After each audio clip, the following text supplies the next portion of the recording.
चलिए फिर हम स्टार्ट करते हैं अपना मेंसुरेशन स्टार्टिंग से। तो हमने जैसे डिस्कस किया था कि त्रिभुज होता क्या है भाई, तीन भुजाओं से घिरी हुई आकृति को कहते हैं। अब हमें पढ़ना है टाइप्स ऑफ ट्रायंगल।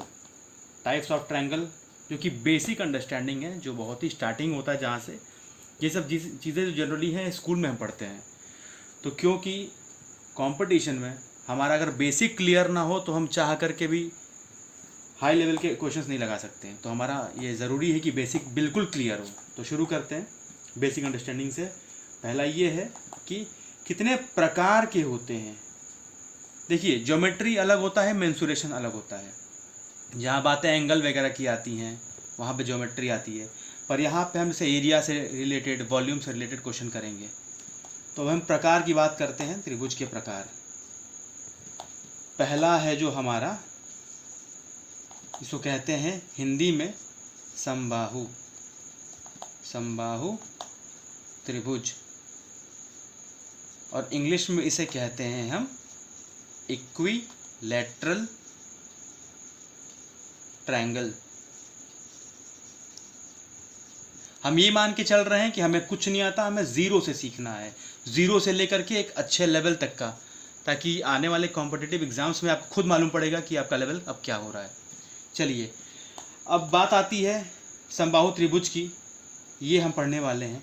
तो ये है क्या, इससे क्या मालूम पड़ता है? कोई भी त्रिभुज अगर दिया है तो समबाहु है या विषमबाहु है, कैसे मालूम पड़ेगा? तो सिंपल सी बात है, अगर हम त्रिभुज को बनाएं, माना ये त्रिभुज है, इस त्रिभुज को बनाया हमने, ये पॉइंट ए हो गया, ये पॉइंट बी हो गया और ये सी। मैंने बताया था कि जहाँ पे दो पॉइंट मिलते हैं, जैसे ये जो है, इसे क्या बोलेंगे? शीर्ष। शीर्ष कहते हैं इसे, इंग्लिश में कहते हैं वर्टेक्स। ये भी पॉइंट, इसे भी शीर्ष कहते हैं, ये जो है इसे भी शीर्ष कहते हैं। तो हम पहला जानते हैं कि इक्विलैटरल ट्रायंगल क्या होता है। तो पहले इसको हटा दें, साफ करते हैं और शुरू करते हैं इक्विलैटरल ट्रायंगल से। चलिए शुरू करते हैं। फर्स्ट, त्रिभुज के प्रकार जो हैं, पहला है हमारा सबसे आसान इक्विलैटरल ट्रायंगल, जिसे हिंदी में हम कहते हैं समबाहु त्रिभुज। और सबसे बड़ी बात ये याद रखेंगे, हम कोई भी फॉर्मूला रटेंगे नहीं, हम निकालना सीखेंगे, ताकि अगर एग्ज़ाम टाइम में हम भूल जाएं तो जाहिर सी बात है, एग्ज़ाम टाइम में एग्ज़ाम प्रेशर इतना बुरा होता है कि भूल जाते हैं। फिर मालूम पड़ता है कि चीज़ें जो हमने पढ़ रखी थी, अब बेसिक से बेसिक क्वेश्चंस, कई बार ऐसा होता है कि 2 + 2 4 होता है, इस पर भी डाउट हो जाता है। क्यों? ऐसा नहीं कि हमें आता नहीं है, एग्ज़ाम प्रेशर होता है। तो अगर हम कॉन्सेप्ट हमें पता है तो हमें दिक्कत नहीं होगी। चलिए शुरू करते हैं। ये बनाया हमने ट्रायंगल एक। अब पहले ये सीखेंगे कि मालूम कैसे पड़े कि जो त्रिभुज दिया है वो कौन सा है, क्योंकि सबसे बड़ी प्रॉब्लम तो यहीं पे आती है बहुत सारे बच्चों को। माना ये ए है पॉइंट, थोड़ा सा नीचे बनाता हूँ इसे ताकि क्लियर हो। माना यहाँ से शुरू करते हैं।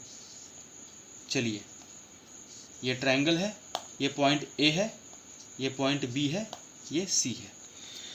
अब क्या क्या चीज़ें हैं जो हम अभी सीखेंगे? पहला हम सीखेंगे कि ऊंचाई कैसे निकालें, ऊंचाई, जिसको हम कहते हैं हाइट। दूसरा है क्षेत्रफल, जिसको हम इंग्लिश में कहते हैं एरिया।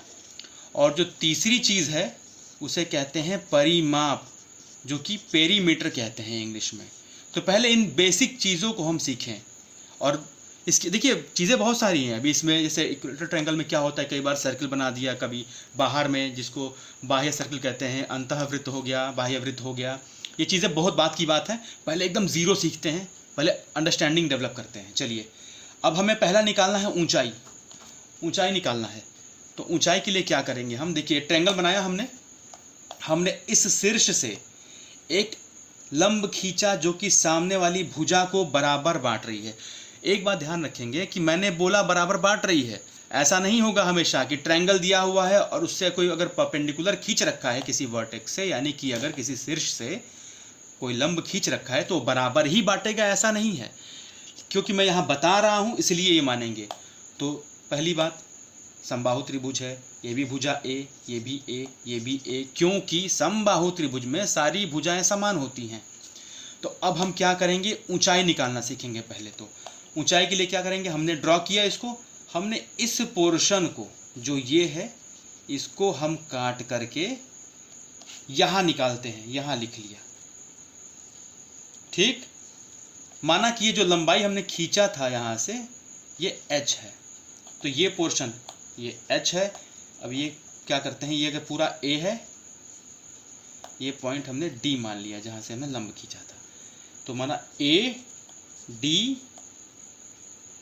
a ये हो गया d और ये हो गया c, हो गया। मतलब ये भुजा इसके बराबर, ये a ये भी बराबर। और दूसरी बात, जब ये पूरा a है और मैंने बताया कि हमने जो लंब खींचा है सामने वाली भुजा BC पे, A के शीर्ष से जो हमने लंब खींचा है सामने वाली भुजा BC पे, उसको इक्वली डिवाइड कर रहा है, मतलब ये और ये बराबर हैं।